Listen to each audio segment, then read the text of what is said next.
Dr. Jaishankar, welcome to PTI. Thank you so much for taking the time out. I'll start off with a very soft question, an easy question for you. You are one of the most recognized faces in the international arena, one of the most well-known foreign ministers. I think the nearest name that comes to mind is maybe Hillary Clinton or Lavrov. You have achieved this distinction in the last 5 years. What would you call your most satisfying achievement? Not the most significant, but the most satisfying achievement. I think the most satisfying one was that moment when we actually closed out the G20 summit, the joint declaration, because there was an enormous, it was a very, very difficult process. Till that morning, a lot of people thought we wouldn't be able to actually get everybody to agree on it. So, as a minister, I think I would say that certainly would be the one which for me would be professionally most satisfying. Though you didn't ask me what was the most significant, I think in the last, certainly my tenure as a minister and the period before that, one, of course, being associated with an enormous change in some very crucial relationships. The US, I would say UAE, Australia, these are to some extent even Japan. These relationships have really changed tremendously in the last 5 years, last decade, and the growth of the Quad. That, again, something which we had tried a decade and a half ago, not succeeded, did it a second time, and this time it's actually really worked very well. Okay. And why was the G20 most satisfying? Because it was hard work? Is that why it was? No, it wasn't just the hard work. I think in many ways the prestige of the country was riding on it. It was the biggest diplomatic responsibility we had taken up in our history. And the manner in which we conducted it was also very unique. And therefore it had a lot of, public buy-in. I mean, I've been in this business for a long time. I haven't seen any foreign policy event with which the Indian public was so associated and vested in. And also because, think of it this way, this is, I would say, one of the most crucial platforms today in the world. We managed it at a very difficult time and made sure that it actually came out of a very stressful period much stronger. Imagine if it hadn't. So I think there was a lot riding on it, both for the country, obviously for the government in office, but I would say for the world as well. Yeah, a lot was riding in it for the country. I mean, this leads me to my other question, is that you have been instrumental in raising the profile of the foreign ministry, the work that the foreign ministry does domestically. Generally speaking, Indians have not been so involved in what the foreign ministry does, but now there is a much more awareness, greater awareness of what you do. When you have been campaigning in the elections, Sure. Do you see a sense of that recognition from the people that you meet, that you have raised the stature of India, you have raised the profile of India in the international world? Well, I certainly see a much stronger interest in the country and foreign policy. In fact, I look at my own party manifesto, the space that the BJP manifesto has devoted to foreign policy is much more than it has done before. But I would say it reflects two or three things. One, it reflects the globalization of India, that actually there's a demand in the public, there's an interest in the public, they're much more connected to what is happening in the world.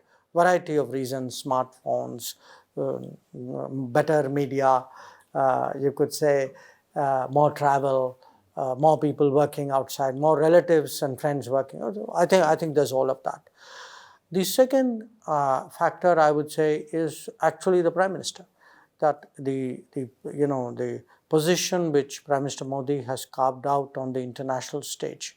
I think country takes great pride in it. I see particularly, but not only, I see particularly young people very, very moved by it.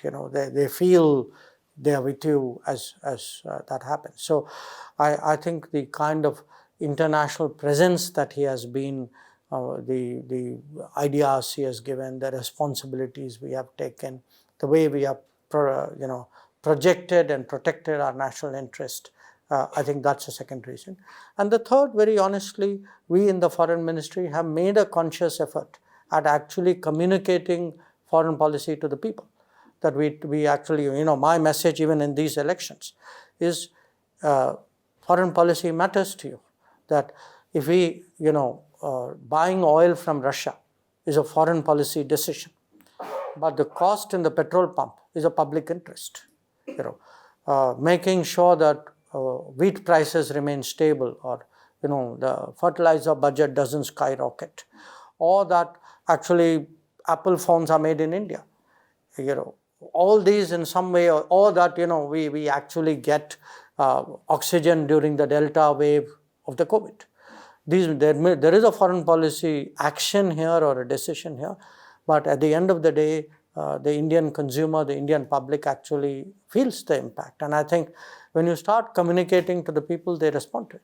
So the people are coming to realize that it is a global village. The village is getting smaller. What happens in one part of the world affects lives here in their neighborhood. Yes, as absolutely, well. absolutely. Yeah. So you have obviously you're like a great team, the PM and you. I wouldn't say individual, maybe the PMO and the Foreign Ministry. You make a great team in this. I would say actually at one level the Prime Minister and his cabinet. Why I say that is, the Foreign Ministry or the Foreign Minister, our diplomacy is not just us. There's an economic side to it. There's a military defense side to it.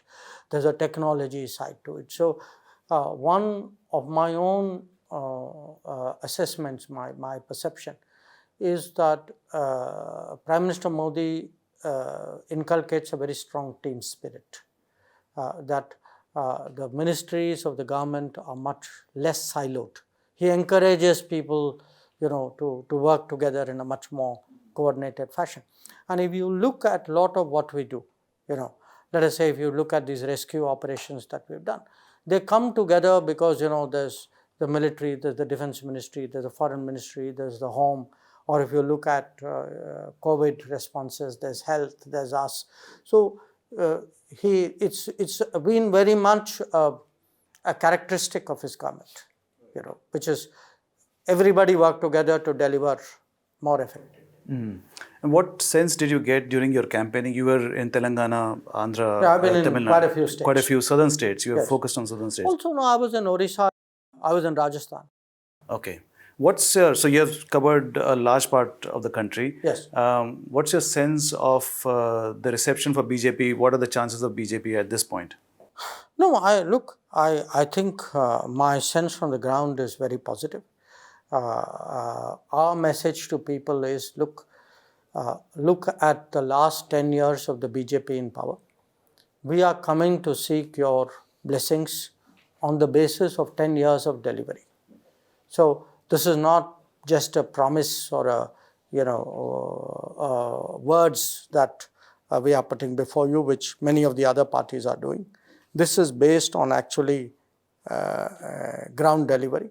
And I would say, to me, the biggest impact that I see, what I picked up, is actually the difference you can say in the public delivery.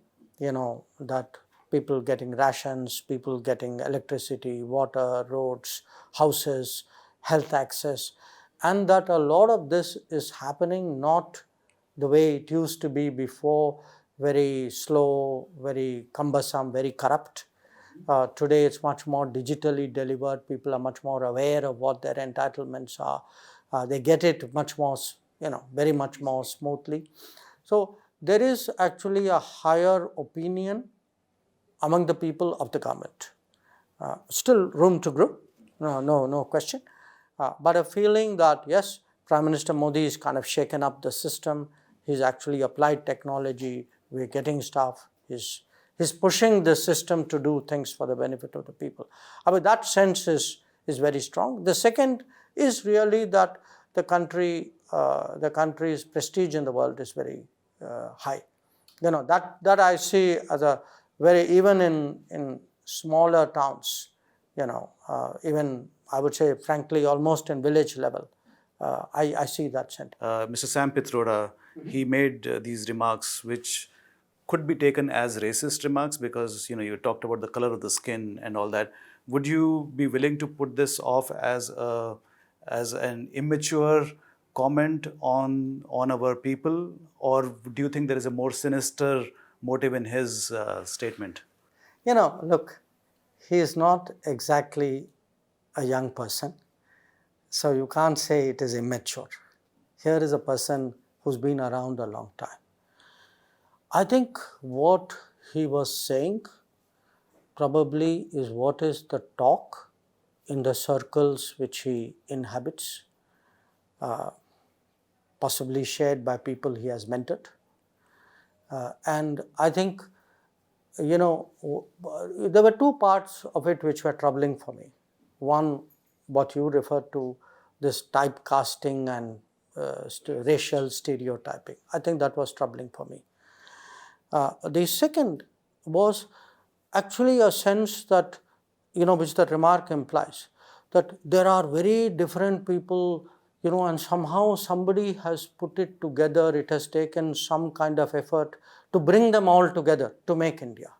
I find that even more troubling, because that is actually the colonial way of trying to define India, that it took some outside force, it took some external force or some inorganic effort to put a country together.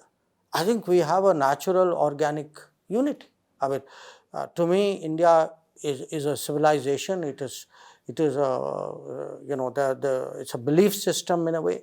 It is something which is in our soul. It is in our sort of spirit, and clearly he doesn't share it. And I think when I hear Rahul Gandhi, for example, talk about India as a negotiation, it's the same. The Vichardhara is very similar. It is, how can India be a negotiation? I mean, India is India. So, to me, this is a certain kind of thinking, a thinking which actually assumes we are in bits and pieces, and somewhere, in their view, some ruler, maybe some family, somebody has put something together. So I actually found that, not just the first part of it I found offensive. The second part of it actually I found very deeply troubling, because that is why, when I look back, I see, why did they let 370 go on for so long? Why are they so easy about really, why don't they protect national unity, integrity much more strongly? I think the answer is latent in that kind of attitude. But does Sam Pitroda speak for the entire party? No, look, it's not that. As I said, I think here is a person who expresses himself. There's a saying that a slip of the tongue is a slip of the mind. So it's actually a mind speaking. It's a mindset. Yes. Now, who shares that mindset, who doesn't, Right. But I would only suggest a person who's been around that long, this is clearly the mindset of a party and mindset of a set of people. Yeah. He has resigned as the head of the overseas. So when you screw up of course, in the middle of an election, I guess that's what you do. But do you expect him to apologize, or do you expect the party to apologize? No, look, I think the party has revealed its mindset. Okay. You spoke earlier about the successes of the Modi government in its delivery in raising the stature of India. Now, don't you think that these successes, these achievements, should take the center stage of the campaigning by the BJP? Unfortunately, we have seen that there is a lot of there's a Hindu-Muslim narrative creeping into the campaigning in in the BJP's campaign. Why isn't the party talking more about its achievements? No, I don't think that's a fair characterization. I think the party is talking about its achievements. As I said, I myself have been on the ground. You watch what Prime Minister or Rajnath ji or Amit Bhai, all of them say. I think a lot of it is about what we have done, the transformation we have brought about in the last 10 years. But I think it's also a fact we are in competitive politics. In this election, 3 issues have come up. One issue which has come up is religious-based reservation. I mean, it is a latent issue. The Congress wants to have it, but not publicly say that they're doing it. So, what they often do, the ally will say it. Lalu Prasad Yadav said it. Congress will do some of it in Karnataka. They have a record in Andhra, as you know, of at least attempting. So, this whole issue of religious-based reservation is actually a line the Congress is pushing. Now, either the BJP ignores it or the BJP contests it. The second is actually this kind of radical redistribution politics, which to my mind reminds me, and I'm old enough to remember it, it reminds me of the 1960s and 70s and 80s, the kind of policies which brought us to the crisis in 1991-92. That when somebody says we are going to do a survey, we are going to, create, redistribute in the country. I mean, this is, back to pre-Narasimha Rao reform era. And that kind of radical economic thinking, which is actually a cover for a kind of a permit Raj, license Raj, family Raj syndrome. Right. The third is actually the whole issue of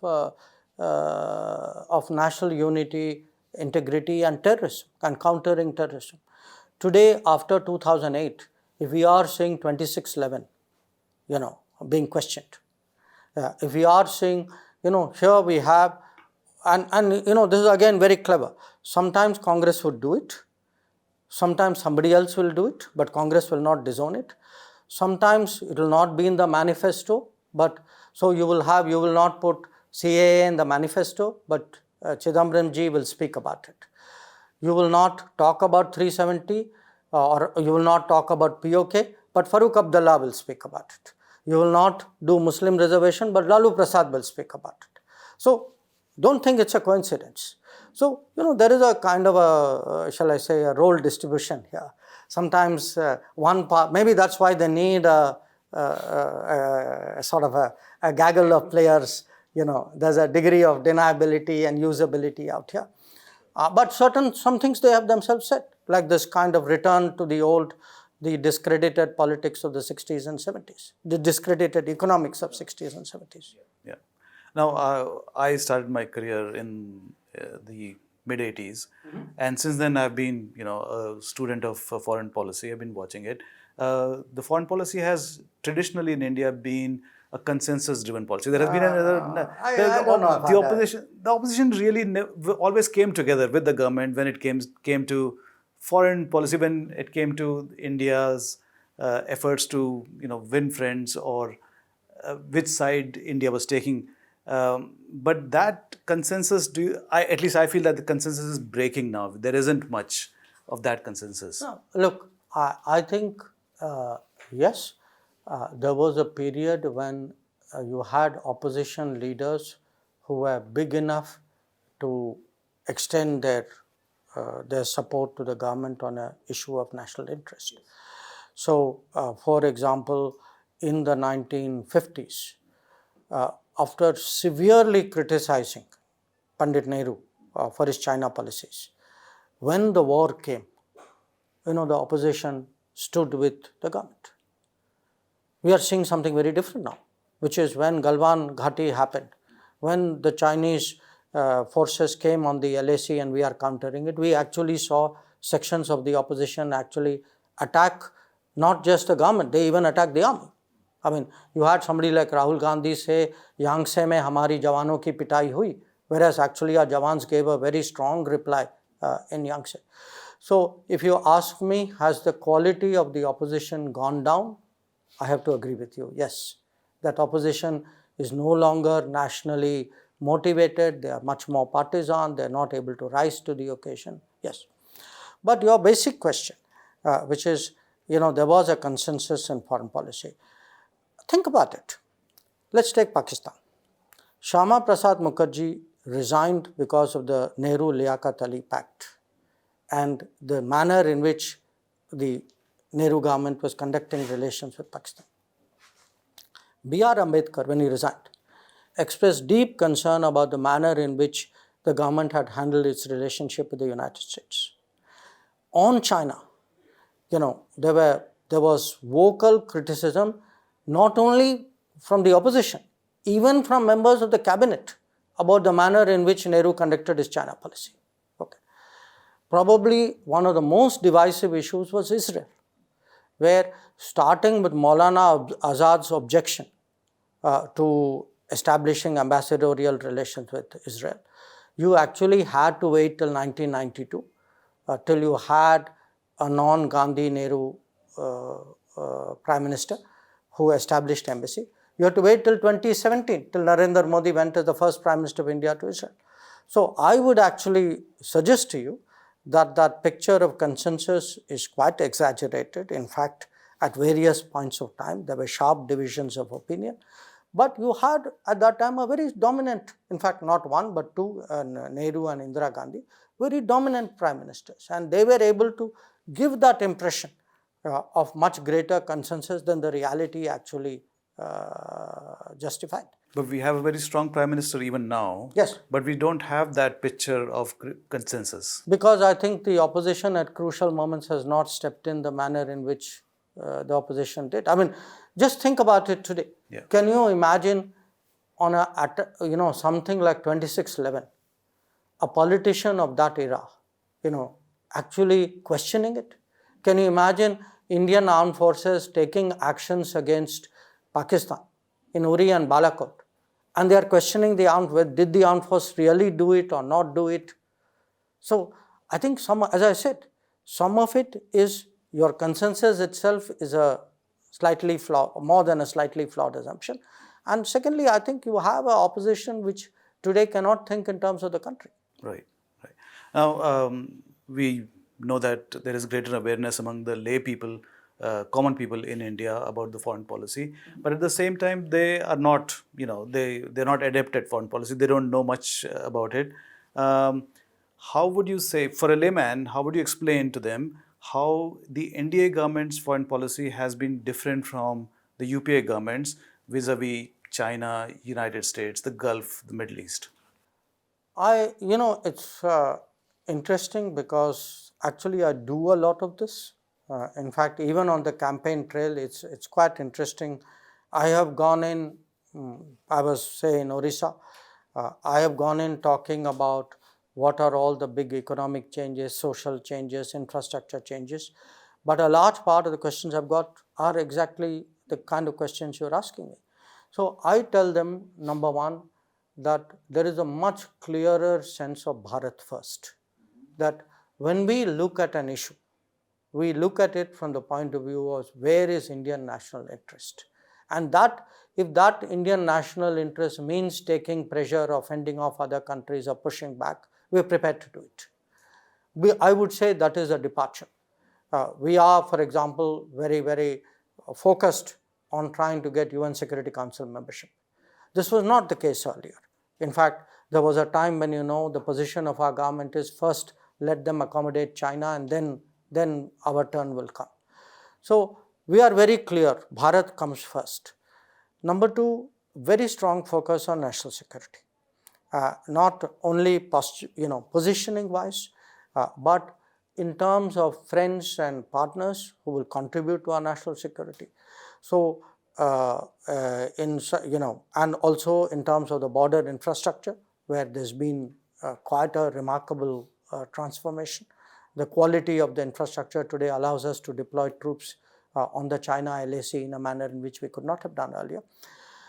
Number three, much more focused on I would say, getting for the country the resources, the best practices, the technologies, which we believe are important for national development.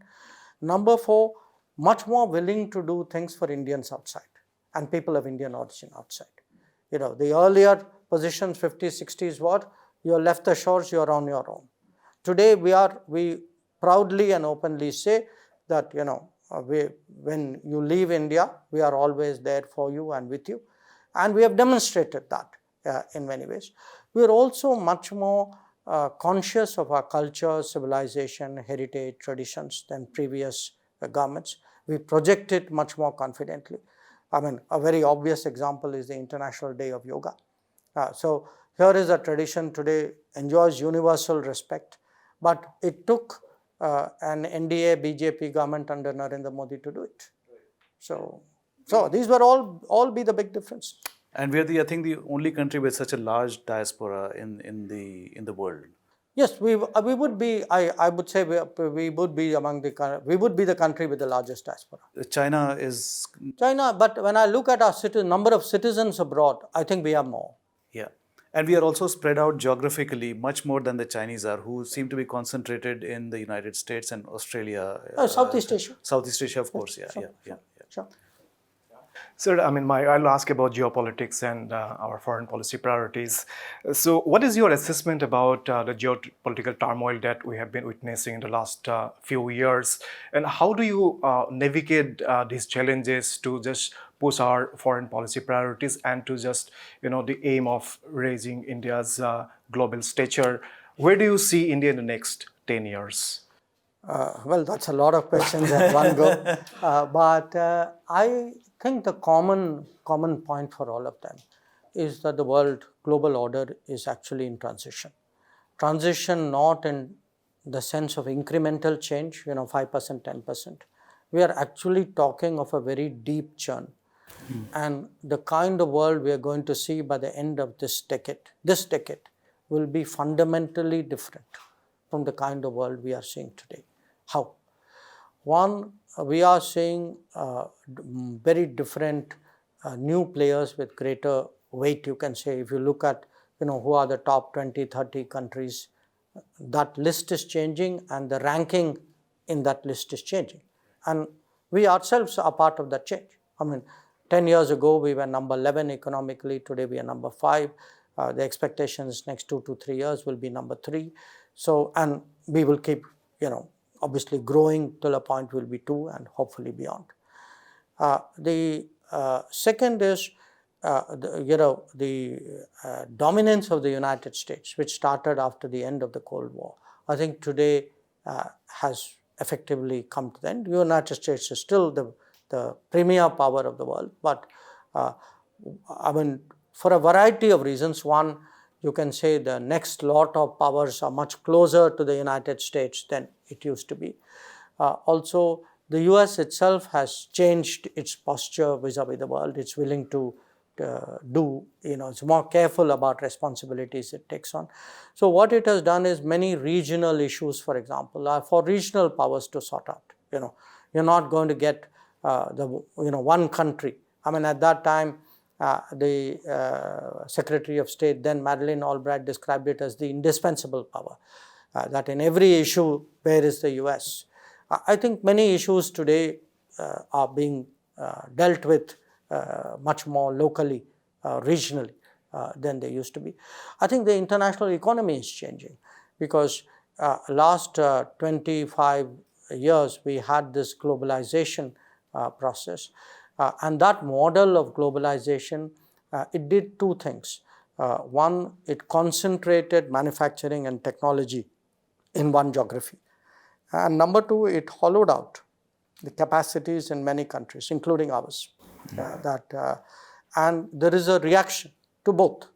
At a strategic level, countries feel, why should I, why am I dependent, or why because that kind of over concentration in fact is leveraged. So I should actually today spread my risk. I should hedge. I should have more centers of production. I should have more supply chains. So one part of it is a move to actually diversify the global economy. The second is because of the hollowing out of the economy, of many economies. There's a desire today to protect their jobs, that they are seeing the social consequences of this kind of very, I would say, flawed model of globalization. So this is to, also become a very big driver.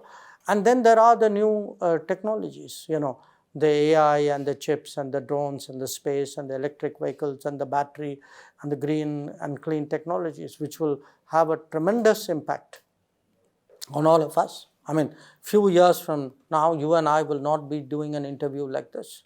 I mean, somewhere AI will also be in the room. Think about it.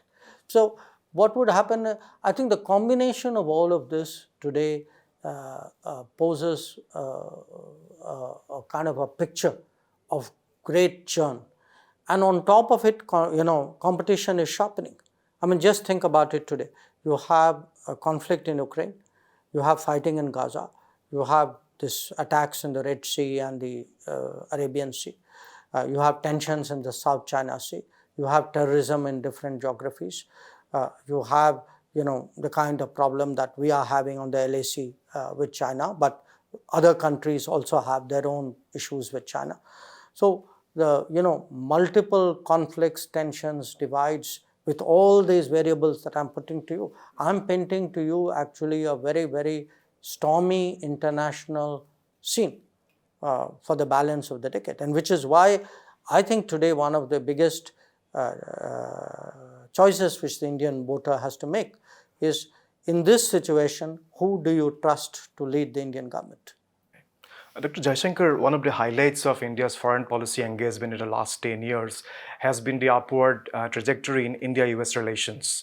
However, there is a view that, in fact, the allegations by the US on the murder for hire case, it has somehow impacted the trajectory of India-US relations. So if that is so, then how do you plan to bring it back to the track?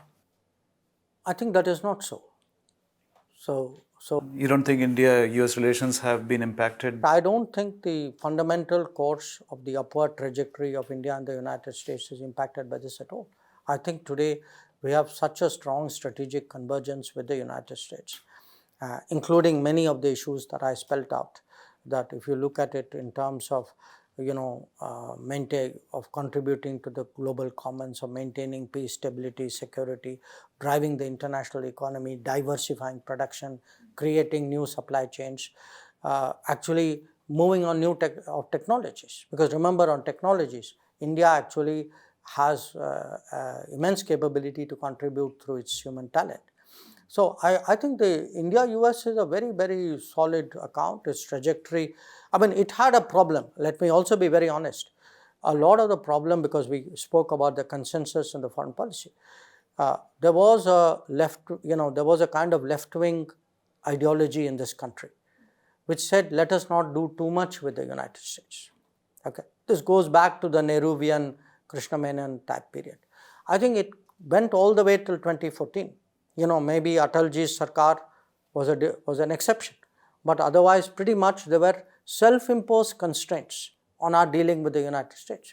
After 2014, Mr. Modi doesn't share those, and we've seen actually a much more robust, a much more wholehearted relationship with the US, which is actually showing results on the ground.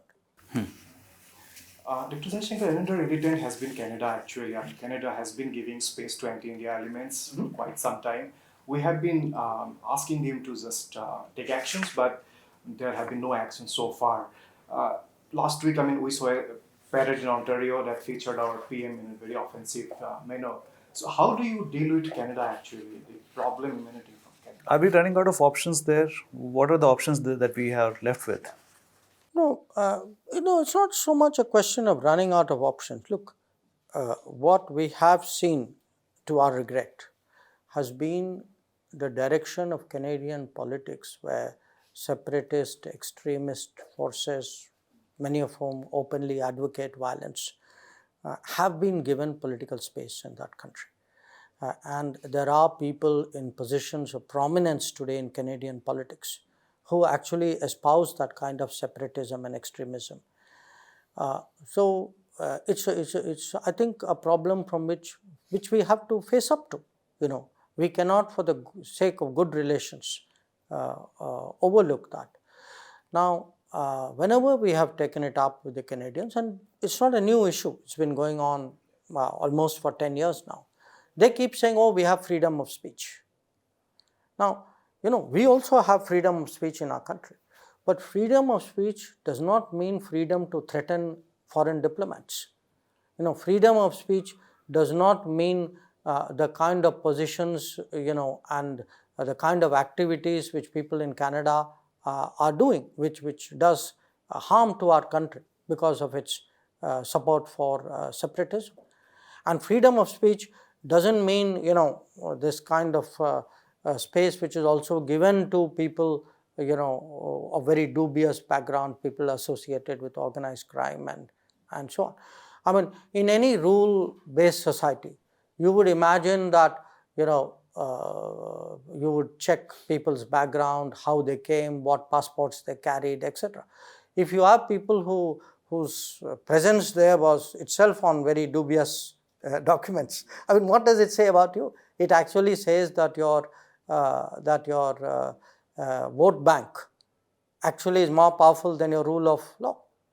I'm going to move to West Asia.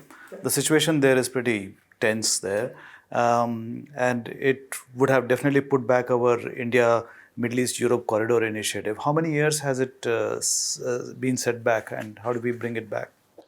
Well, yes, it has been definitely a source of concern for us, and the kind of expectation we had when that agreement was signed in September, we've had to adjust it a bit.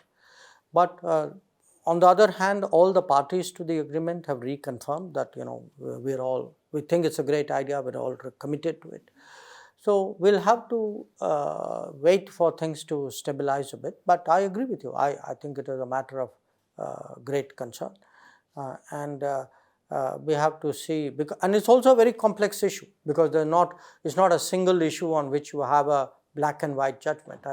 I think you have a range of concerns out there, from terrorism to hostages to humanitarian corridor to a two-state solution. So how do you get the balance right, and more important, how do you make it actually work on the ground? Yeah. On the same issue, I mean, there have been lots of protests in the United States in campuses against Israel. There seems to be, or there's a perception that anti-Semitism is growing in the United States. Would you want to comment on that, or it's a completely domestic issue that you don't want to get involved in? No, unlike a lot of people, or unlike some people in some other countries, I comment if I feel there's a legitimate Indian interest involved. But otherwise, I have not taken it upon myself to judge everybody else on their internal politics, and I hope others follow my good example. Right. Let's move to China. The Prime Minister gave an interview recently, and in the backdrop of that interview, when can we expect a forward movement on the situation in Eastern Ladakh? Look, I think we would hope that there's a resolution of the remaining issues out there. These issues mainly pertain to patrolling rights and patrolling abilities out there. I would not link it with the Prime Minister's interview per se. I think Prime Minister was giving a big picture viewpoint, and his big picture viewpoint was a very reasonable viewpoint, which is, after all, as neighbors, every country wants good relations with its neighbors. But today our relations with China are not normal because peace and tranquility in the border areas has been disturbed. So he was expressing the hope that the Chinese side should realize that the present situation is not in its own interest. It's something I have said also repeatedly and publicly, and we continue to this diplomacy is patient work, so we continue to discuss it with the Chinese side, And I would say that we need to resolve those issues if the relationship is to come back to normal. Right. So, what kind of relationship do we want with China? I mean, is there some lack of clarity maybe on what the relationship should be? Because we have said very clearly that unless there is normality at the border, the relations will not become normal. But at the same time, the trade appears to be normal. It is growing with China. So, how do we reconcile trade, diplomacy, and our overall relations? Oh, you see, what has happened is one.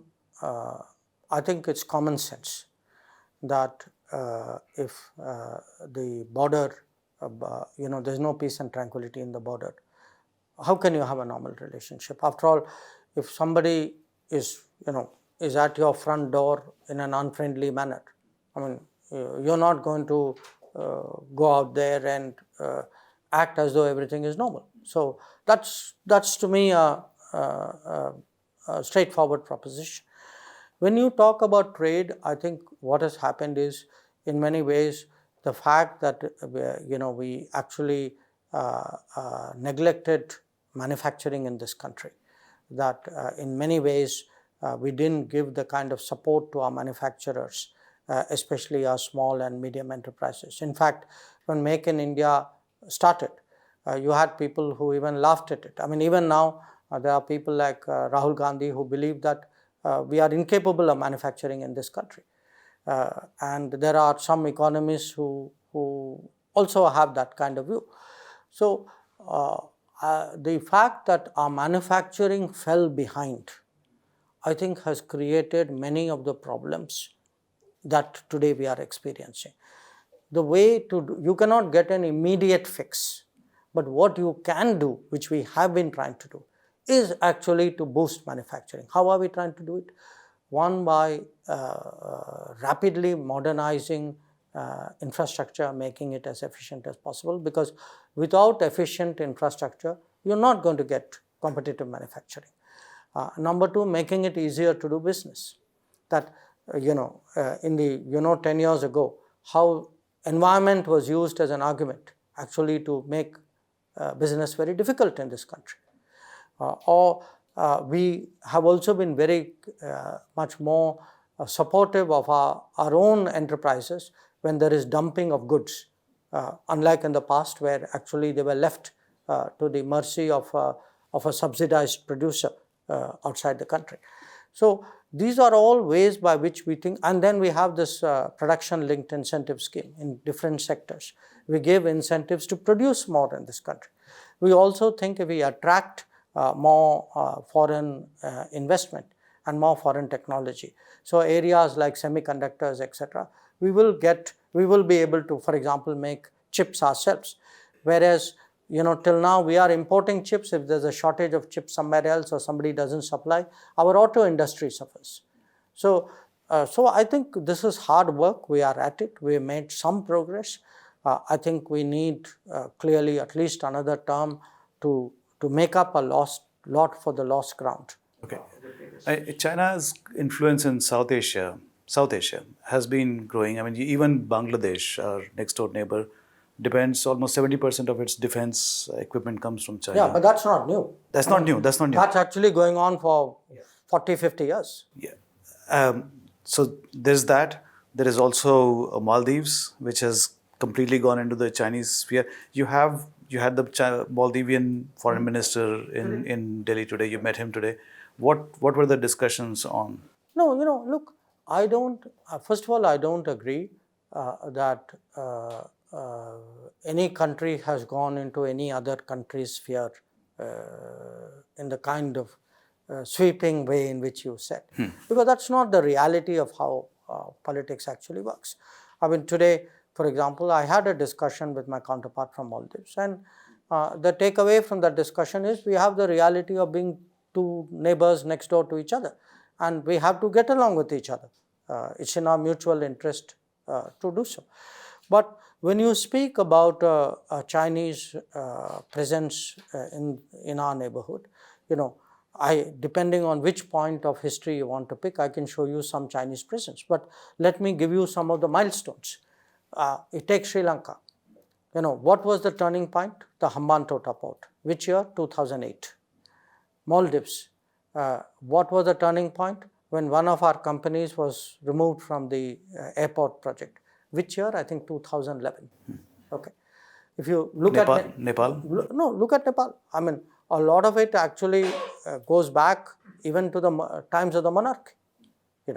So even Bangladesh, I mean, under Ziaur Rahman and Irshad, and in fact during the BNP government, you actually had as you yourself said, in fact, if you look at our neighbors, many of them have a long history of getting weapons from China. Sri Lanka, Bangladesh, to cite two examples, they didn't start buying anything last 10 years. They've been buying for many decades. So we need to be, I think, A, accurate, and B, we need to be confident.